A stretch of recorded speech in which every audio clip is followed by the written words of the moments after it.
శ్రీమాత్రే నమ. జయ గురు దత్తాత్రేయ నమ. ఈ వీడియోలో మనం రాహు కేతు గ్రహాల ప్రభావం వివిధ రాశుల వారి మీద ఏ విధంగా ఉండబోతుంది, కాలసర్ప దోషం వల్ల లాభం కలుగుతుందా లేదా నష్టం కలుగుతుందా అన్న విషయాన్ని ఈ వీడియోలో పరిశీలించే ప్రయత్నం చేద్దాం. రాహువు ఒక విధంగా ఆశకి కారణమవుతుంటాడు. భూలోకం మీద ఉన్నటువంటి సర్వ సౌఖ్యాల మీద తనకి ఆధిపత్యం ఉంటుంది.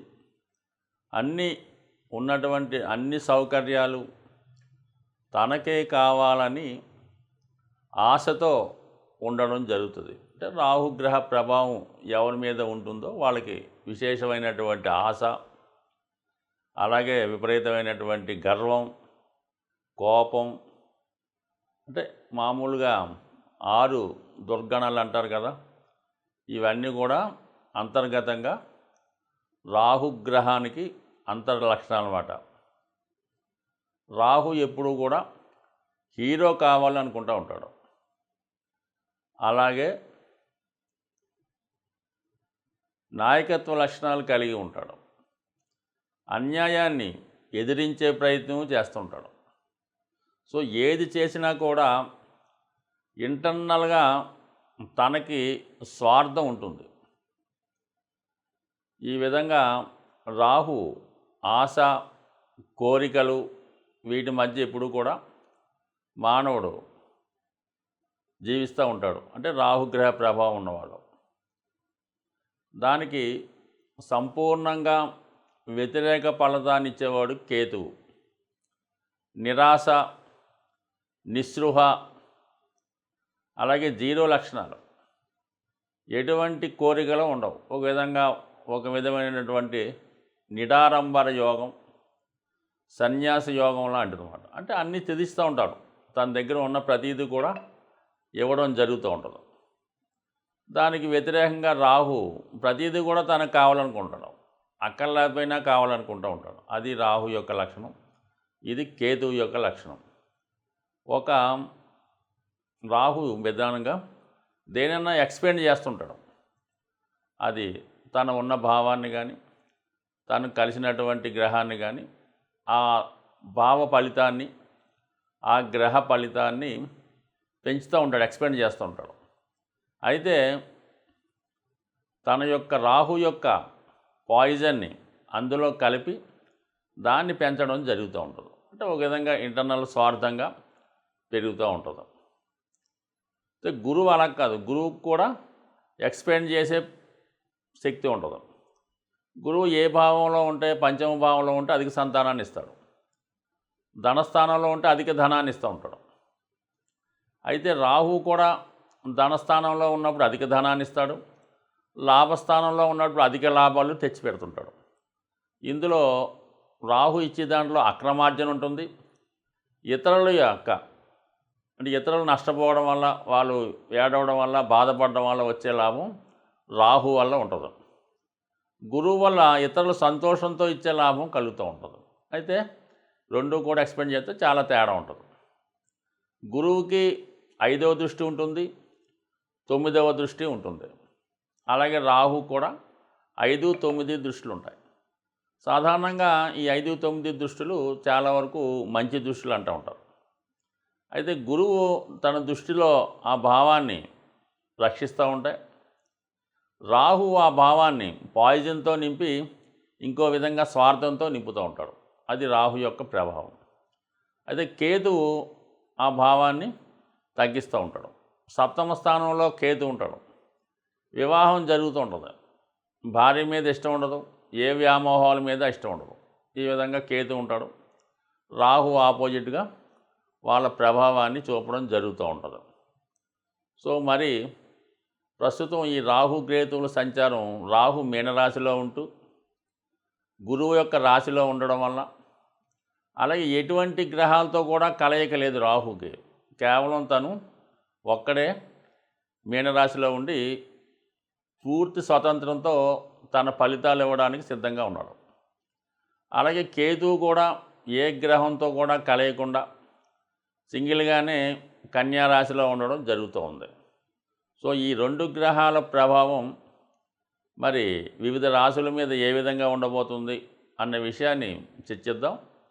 అలాగే దీని పరిహారం ఏ విధంగా చేసుకోవాలన్న విషయాన్ని కూడా ఈ వీడియో చివరిలో తెలుసుకునే ప్రయత్నం చేద్దాం. మకర రాశి వారికి 9లో కేతువు, 3లో రాహువు.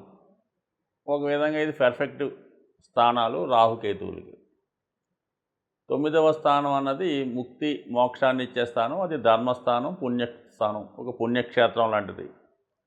అక్కడ ఉన్నటువంటి కేతువు పర్ఫెక్ట్గా జాతకుడిని మోక్షం వైపు, ముక్తి వైపు, ఆధ్యాత్మిక చింతన వైపు, నిజాయితీగా ఆలోచించడం, ధర్మభావాన్ని కలిగి ఉండడం, ఇవన్నీ కామన్గా కేతు భాగ్యస్థానంలో ఉండడం అన్నది జాతకుడు ధర్మం వైపు నడిచే ప్రయత్నం చేస్తూ ఉంటాడు. ఇది ఓకే.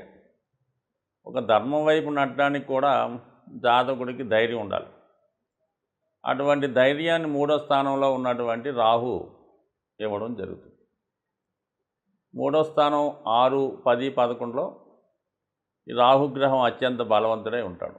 3వది విక్రమ స్థానం, సోదరుల స్థానం, మన యొక్క ఆలోచనలు, ఇవన్నీ 3వ స్థానం బట్టి ఉంటాయి.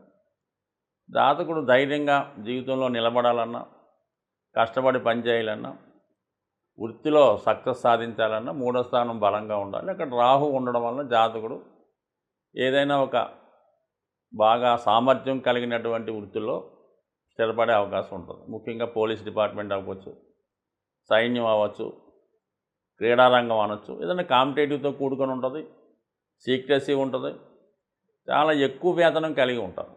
అటువంటి వాడు రాహు. అలాగే కమ్యూనికేషన్ స్కిల్స్ కాబట్టి అధునాతన పద్ధతుల్లో ఇప్పుడు వస్తున్నటువంటి సెల్ ఫోన్లు అవనివ్వండి, ఇంటర్నెట్లు అవ్వండి, ఇవన్నీ కూడా మరి రాహు యొక్క కారకత్వాల ద్వారా రావడం జరిగింది.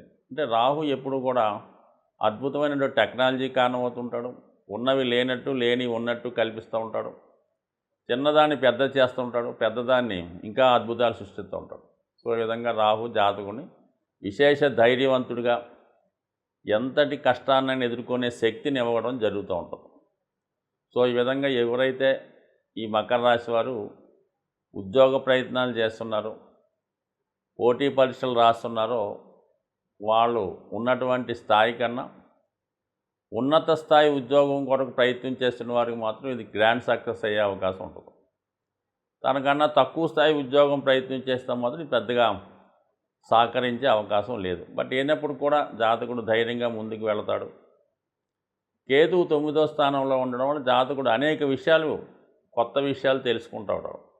ఎక్కువగా ధర్మ ప్రచారాన్ని చేయడం, ధర్మంగా నడవడం, ఒక పాపభీతి, ఏ పని చేద్దామన్నా అయ్యో అనిపిస్తూ ఉంటుంది, ఏ చెడ్డ పని చేయలేకపోతుంటాడు, ఎవరికి అన్యాయం అపకారం చేయలేకపోతుంటాడు. సాధారణంగా ఈ మకర రాశివారు జీవితం చాలా ప్రాక్టికల్గా ఉంటుంటారు.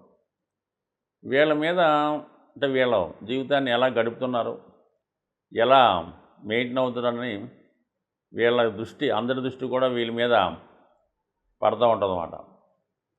సో ఆ కారణం వల్ల ఏంటంటే జాతకుడు ఏమాత్రం అభివృద్ధి చెందిన ఇతరులు వాడిని తొక్కే ప్రయత్నం చేస్తూ ఉంటారు అన్నమాట. ఏదో ఒక మంచి ఉద్యోగం వచ్చినా చూడలేరు, ఒక మంచి బట్టలు కట్టుకున్నా చూడలేరు, ఒక మంచి వాహనం కొనుక్కున్నా చూడలేరు. ఎంతసేపు కూడా ఈ మకర రాశి వాడు అట్టడుగునే ఉండాలి, జీవితంలో పైకి రాకూడదు, ఇబ్బందులు పడుతూ ఉండాలి, ఎప్పుడు మన చేతి కింద ఉండాలి, మనం చెప్పినట్టే వినాలి అని ఈ రాశి వారి మీద మిగతా వారు పెద్దనం చేస్తుంటారు. అది ఎవరన్నా అవచ్చు, తల్లిదండ్రులు అవ్వచ్చు, అన్నదమ్ములు అవ్వచ్చు, యజమాని అవ్వచ్చు, వర్కర్ అవ్వచ్చు. సో ఈ విధంగా ఈ రాశి వాళ్ళు స్ట్రగుల్ పడుతూ ఉంటారు అన్నమాట. ఇప్పుడు కూడా ఉన్నదాన్ని కూడా అనుభవించలేకపోతుంటారు. అటువంటి వారికి ఈ 3వ స్థానంలో ఉన్నటువంటి రాహు ఒకేసారి ప్రజా చైతన్యం వచ్చి తిరగమన్నట్టుగా మరి ఉండడం జరుగుతూ ఉంటుంది. ఇప్పటిదాకా అణిగిమణిగి ఉన్నవాడు ఒకేసారి విజృంభించి తనలో ఉన్నటువంటి టాలెంట్ను రుజువు చేసుకొని అందరికన్నా నేనే గొప్పవాణ్ణి అని రుజువు చేసే విధంగా తన యొక్క ప్రతిభని సాధించుకునే అద్భుతమైనటువంటి టైము ఈ తృతీయ స్థానంలో రాహుగ్రహ సంచారం వల్ల అందరూ ఆశ్చర్యపడే విధంగా అతి త్వరలో ఈ మకర రాశి వారు అభివృద్ధి చెందే అవకాశం ఉన్నది. దానికి కేతు యొక్క ధర్మపాలన, భగవంతుని అనుగ్రహం తోడవుతుంది కాబట్టి ఖచ్చితంగా మరి ఈ మకర రాశి వారికి ఒక విధంగా భగవంతుని యొక్క కృపతో, అదృష్టంతో, వాళ్ళు స్వయం కృషితో ఖచ్చితంగా జీవితంలో పైకి రావడం మొదలైంది. రాహు కేతు గ్రహాల ప్రభావానికి లోనప్పుడు ఎటువంటి పరిహారాలు తీసుకుంటే ఆ గ్రహాలు అనుకూలిస్తాయి అన్న విషయాన్ని మనం పరిశీలించే ప్రయత్నం చేద్దాం. అయితే రాహుగ్రహం ఒక విధంగా తాంత్రిక గ్రహం.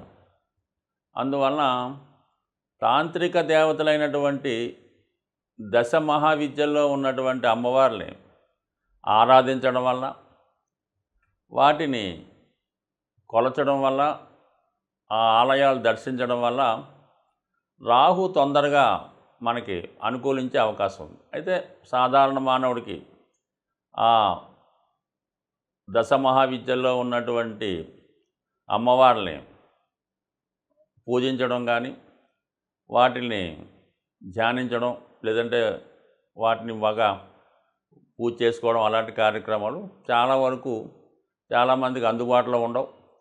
అయితే ముఖ్యంగా ఈ దశ మహావిద్యల్లో ఉన్నటువంటి దేవతల్ని సరైనటువంటి గురువు లేకుండా ఆరాధించడం వల్ల ఇబ్బంది కలుగుతూ ఉంటుంది. అయితే ఏంటంటే అటువంటి దేవాలయాలు ఉన్నప్పుడు, దగ్గరలో ఉన్నప్పుడు, లేదనుకోండి దక్షిణ కాళి, మహాకాళి, కనకదుర్గ, ఇలాగా శక్తి స్వరూపాలతో ఉన్నటువంటి దేవతలు, ఇది సింహం మీద, అలాగే పులి మీద ఉన్నటువంటివి, శూలం ధరించి ఉన్నటువంటి దేవతలు, వీళ్ళని మీరు ఆరాధించడం వల్ల ఊరికే ఏమి ఎక్కువ చేయక్కర్లేదు. ప్రతి శుక్రవారం రోజు వీలైతే ఒక 8 శుక్రవారాలు అమ్మవారి ఆలయానికి దర్శించడం వల్ల ఖచ్చితంగా మీకు రాహు యొక్క అనుగ్రహం లభిస్తూ ఉంటుంది. అలాగే కేతు ఇంకా అందరికీ తెలిసిందే, ఎంతమందిని పూజించినా ఎటువంటి ఫలితం రాదు. కానీ కేవలం విఘ్నేశ్వరుణ్ణి ఆరాధించడం వల్ల కేతువు తొందరగా అనుగ్రహం రావడం జరుగుతూ ఉంటుంది. అంటే కేతు అంటూ అనుగ్రహించాడంటే మిగతా గ్రహాలు ఏది కూడా ఇవ్వలేనటువంటి ఫలితాన్ని, లాభాన్ని కేతుగ్రహం ఇవ్వగలడం. కావాలని విఘ్నేశ్వరుణ్ణి, ముఖ్యంగా సంకటహర చతుర్థి, అలాగే వినాయకుడిని గరికతో అర్చించడం, లేదంటే గణపతి హోమం, లేదంటే వినాయకుడి టెంపుల్లో ఉండ్రాళ్ళు ప్రసాదంగా పెట్టి పంచిపెట్టడం, ఎప్పుడూ కూడా ఇలాంటి సింపుల్ రెమెడీస్తో మరి రాహు కేతువుల యొక్క అనుగ్రహానికి పాత్రలవడం మంచిది. ఒక విధంగా రాహు అనుగ్రహిస్తే ఎవ్వరూ ఇవ్వలేనటువంటి అఖండ ఐశ్వర్యాన్ని రాహుగ్రహం ఇవ్వడం జరుగుతుంది. అలాగే కేతువు ఆధ్యాత్మిక రంగంలో అత్యున్నతమైన వ్యక్తులుగా తీర్చిదిద్దే ప్రయత్నం కేతు గ్రహం వల్ల రావడం జరుగుతూ ఉంటుంది. ఒక ఆధ్యాత్మిక రంగంలో అభివృద్ధి చెందాలన్నా, శాశ్వత కీర్తి పొందాలన్నా కేతుగ్రహాన్ని ఫాలో అవ్వాలి. అలాగే మెటీరియలిస్టిక్ వరల్డ్లో అపర కుబేరులుగా మారాలంటే రాహుగ్రహాన్ని ఫాలో అవ్వాలి. సో ఏదైనా నిజాయితీగా, న్యాయంగా వెళ్ళినప్పుడు ఖచ్చితంగా ఏ గ్రహం అయినా అనుగ్రహించే అవకాశం ఉంటుంది. స్వస్తి.